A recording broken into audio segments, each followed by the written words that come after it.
Welcome to Pratap classes. दोस्तों, Pratap classes के YouTube channel पर आपका स्वागत है। आज है 24 अक्टूबर 2024 और 24 अक्टूबर 2024 के जितने भी इंडिया और वर्ल्ड के जो करंट अफेयर्स के क्वेश्चन बनते हैं, आज उनका अपने डिस्कशन करेंगे। पूरा वीडियो ध्यान से देखना और लास्ट में आपसे क्वेश्चन पूछूंगा जिनके जवाब आपको कमेंट बॉक्स में देना होगा। आज अपने पढ़ेंगे चौथी परमाणु संचालित बैलिस्टिक मिसाइल पनडुब्बी को लॉन्च किया गया। एशियाई विकास बैंक का 69वां सदस्य देश कौन सा बना है और संयुक्त राष्ट्र जैव विविधता सम्मेलन कोप 16 कहाँ प्रारंभ हुआ है, इनकी आज हम चर्चा करेंगे पूरे लेटेस्ट न्यूज के साथ में। डेली आपको सुबह मेरी 7 बजे करंट अफेयर्स की क्लास मिलती है और ये class first grade UPSC, SSC GD, पटवार, रेलवे, आरएएस, अभी एलपी जो लोको पायलट है उसके लिए, टेक्नीशियन के लिए, कोई भी एग्जाम मान लो तो ये क्लास इंडिया और वर्ल्ड की करंट अफेयर्स की क्लास आपके लिए रामबाण साबित होगी। और सीएटी के अंदर आप देख रहे हो किस प्रकार जो मैंने आपको डाटा दिया है वही क्वेश्चन आपको देखने को मिल रहे हैं। तो आज अंतिम दिन है सीएटी के लिए। सुबह और शाम की पारी, दो पारियां बची है जिनका एग्जाम होना बाकी है। तो इस दोनों एग्जामों के अंदर अपने देखेंगे, आज दोनों पारियों के अंदर देखेंगे कि किस प्रकार और कौन से करंट के प्रश्न पूछे गए हैं। तो सभी साथी एक बार सेशन को लाइक शेयर करेंगे। सभी साथियों को गुड मॉर्निंग। सबसे पहले हम कल के क्वेश्चनों को रिवाइज करेंगे। भारतीय वायुसेना और सिंगापुर वायुसेना के बीच किस राज्य में संयुक्त सैन्य प्रशिक्षण अभ्यास शुरू हुआ? पश्चिम बंगाल। 24वीं नेशनल पैरा स्विमिंग चैंपियनशिप की 20 अक्टूबर 2024 को कहाँ हुआ? गोवा के अंदर। रेलवे स्पोर्ट्स प्रमोशन बोर्ड ने किस टीम को हराकर सीनियर महिला अंतर विभागीय राष्ट्रीय हॉकी चैंपियनशिप जीती? तो इंडियन ऑयल को हराकर। जनवरी 2025 में 18वां प्रवासी भारतीय दिवस किस शहर में आयोजित किया जाएगा? तो ये किया जाएगा भुवनेश्वर के अंदर। ट्रैफिक नियमों के उल्लंघन पर नजर रखने के लिए सिटीजन सेंटिनल ऐप किसने लॉन्च किया? केरल ने। किस राज्य के श्री सिंगेश्वर मंदिर में 16वीं शताब्दी ईस्वी के तांबे के प्लेट शिलालेखों की खोज की गई? तमिलनाडु में। केंद्रीय मंत्री ने असंगठित श्रमिकों के कल्याण के लिए ई श्रम वन स्टॉप सोल्यूशन लॉन्च किया? तो ये किया है मनसुख मांडविया ने। ये थे कल के क्वेश्चनों का रिवाइज हमने कर लिया और जबरदस्त तरीके से आपको डेली आपको मेरी क्लास से दी जा रही है। तो इसका लाइक करना आपका काम है और अपने दोस्तों को साथ शेयर करना आपका काम है। तो स्टार्ट करें आज की क्लास। सभी साथियों को गुड मॉर्निंग। पहला प्रश्न आपके सामने, 24वीं राष्ट्रीय पैरा तैराकी चैंपियनशिप 2024 के बारे में सत्य कथन बताइए। हालांकि कल ये मैंने क्वेश्चन आपको बता दिया था, गोवा के अंदर इसका आयोजन किया जा चुका है। तो इसके अंदर 24वीं राष्ट्रीय पैरा तैराकी चैंपियनशिप है, गोवा के अंदर इसका आयोजन हुआ। इसके अंदर सबसे टॉप पर टीम रही है, पहले स्थान पे कर्नाटक, दूसरे स्थान पे महाराष्ट्र और तीसरे स्थान पर है राजस्थान। तो ये तीनों क्रम आपको याद रखने हैं कि 24वीं राष्ट्रीय पैरा तैराकी चैंपियनशिप में सबसे टॉप पर ये कर्नाटक, उसके बाद में महाराष्ट्र और उसके बाद में राजस्थान की टीम। तो इसका उत्तर हो जाएगा उपयुक्त सभी। आयोजन कहां पर हुआ? गोवा के अंदर। बाकी कल मैंने इसकी पूरी डिटेल करवा दी थी। तो 24वीं राष्ट्रीय पैरा तैराकी चैंपियनशिप का समापन हुआ। कर्नाटक ने कुल 392 अंकों के साथ ओवरऑल चैंपियन बनकर शीर्ष स्थान हासिल किया है। तो कर्नाटक है, उसने 392 अंकों के साथ ओवरऑल चैंपियन में सबसे टॉप स्थान हासिल किया।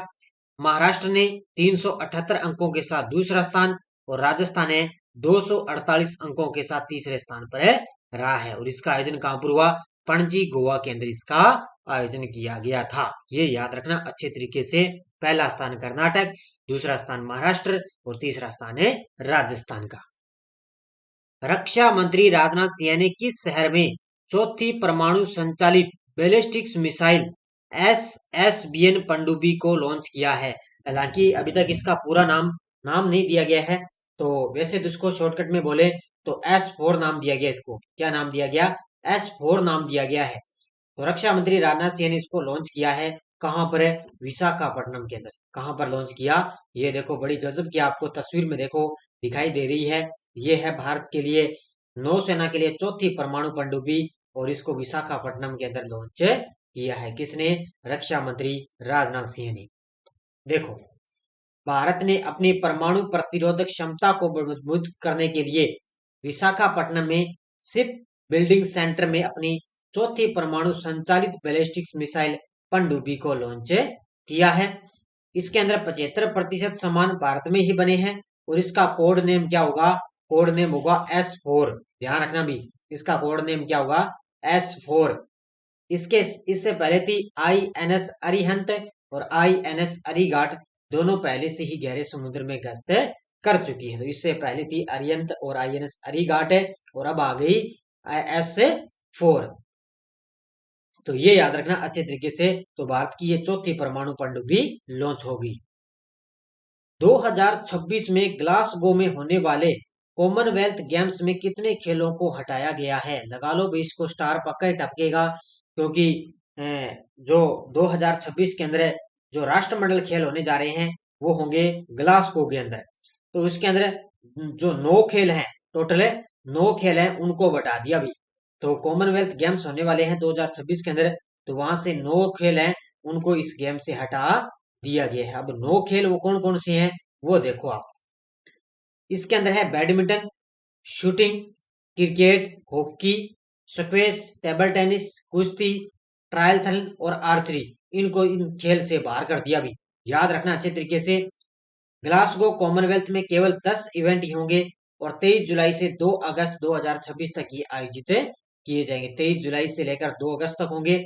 अब इसके अंदर देखो athletics, swimming, artistics, gymnastics, track cycling, netball, weight lifting, boxing, judo, bowls या बास्केटबॉल, ये इसके अंदर शामिल होंगे। बाकी वो 9 खेल है वो इसके अंदर हटा दिए भी। पूछा जा सकता है भी कौन सा खेल नहीं हटाया गया है, और ये हटाने वाले मैंने नाम बता दिए और कौन कौन से इसके अंदर शामिल है। अब इनको अच्छी तरीके से पढ़ लेना, फिर मत कहना भी मुझे बताया नहीं गया। कौन सा देश 2024 में केप वर्डे के बाद मलेरिया मुक्त प्रमाणन प्राप्त करने वाला दूसरा देश बन गया है? ये तस्वीर में आप देख सकते हो, मलेरिया मुक्त। तो मलेरिया मुक्त प्रमाणन प्राप्त करने वाला दूसरा देश बन गया मिस्र देश। कौन सा बन गया? मिस्र देश बन गया। इससे पहले था केप वर्ड। कौन सा था? 2024 के अंदर था केप वर्ड, और इसके बाद में मलेरिया मुक्त प्रमाणन प्राप्त करने वाला दूसरा देश बन गया मिस्र देश। कौन सा? मिस्र। तो मिस्र ने 20 अक्टूबर 2024 को WHO द्वारा औपचारिक रूप से मलेरिया मुक्त घोषित होकर एक महत्वपूर्ण उपलब्धि हासिल की, और मिस्र 2024 में केप वर्ड के बाद मलेरिया मुक्त प्रमाणन प्राप्त करने वाला दूसरा देश बन गया है। तो ये याद रखना। अब यहाँ पे तो दूसरा देश है, इसके बाद में देखो मिस्र देश WHO के पूर्वी भूमध्य सागरीय क्षेत्र में मलेरिया मुक्त प्रमाणन प्राप्त करने वाला तीसरा देश बन गया। इससे पहले संयुक्त अरब अमीरात 2007 और मोरक्को 2010 शामिल है। अगर पूर्वी भूमध्य सागरीय क्षेत्र की बात करें तो तीसरा देश बन गया मिस्र। इससे पहले संयुक्त अरब अमीरात और मोरक्को थे, और अगर उससे सीधा ही आपसे पूछ ले तो सीधा केप वर्ड के बाद मिस्र दूसरा देश बन गया है। तो ये दोनों चीज अलग अलग नोट कर लेना। हाल ही में संयुक्त राष्ट्र जैव विविधता सम्मेलन कोप 16 कहाँ प्रारंभ हुआ है? तो अब की बार जो कोप 16 हो रहा है वो हो रहा है कोलंबिया के अंदर। कहां पर हो रहा है? कोलंबिया में। उसका मेन मुख्य जो विषय है वो है अब की बार जैव विविधता पर। ये तस्वीर में देखो आप, वन्य जीव है ना, जैव विविधता, संयुक्त राष्ट्र द्वारा जैव विविधता सम्मेलन है कोप 16, और ये कहां पर स्टार्ट हो चुका है? कोलंबिया के अंदर। कहां पर है? कोलंबिया। तो संयुक्त राष्ट्र जैव विविधता सम्मेलन दो कोप 16 की 2 सप्ताह की अवधि की शुरुआत कोलंबिया के अंदर हो चुकी है, और इसके अंदर लगभग 200 देशों के पर्यावरण नेताओं ने इसके अंदर भाग लिया। तो ये 2 सप्ताह तक चलेगा कोप 16। कहां पर है? कोलंबिया के अंदर। और 200 देशों के जो पर्यावरण नेता है वो इसके अंदर भाग लेंगे। अब मेन मुख्य आपको याद रखना इसका मुख्य विषय क्या है। तो कुनमिंग मॉन्ट्रियल वैश्विक जैव विविधता ढांचा, ये इसका मेन मुख्य है। ये क्या करेगा? यह संधि 196 देशों द्वारा जैव विविधता की रक्षा के लिए हस्ताक्षरित की गई थी, और इस सम्मेलन का मुख्य विषय रहेगा कुनमिंग मॉन्ट्रियल वैश्विक जैव विविधता। ये इसका मेन मुख्य विषय रहेगा। कोलंबिया की पर्यावरण मंत्री और कोप 16 की अध्यक्ष हैं सुसाना मोहम्मद ने इसका उद्घाटन किया। ये भी पॉइंट याद रखना भी, कौन है इसकी अध्यक्ष थी? सुसाना मोहम्मद। पूछा जा सकता है कोप 16 की अध्यक्ष। दीपिका कुमारी ने 20 अक्टूबर 2024 को मैक्सिको के तलाकस तलाकसकाला में आयोजित तीरंदाजी विश्व कप में कौन सा पदक जीता है? ये तस्वीर में आप देख सकते हो, तीरंदाज की खिलाड़ी, और मैक्सिको के अंदर इस चैंपियनशिप का आयोजन हुआ, तो वहां पर इन्होंने रजत पदक जीता है। कौन सा पदक जीता? तीरंदाजी विश्व कप में कौन सा पदक जीता? रजत पदक जीता है।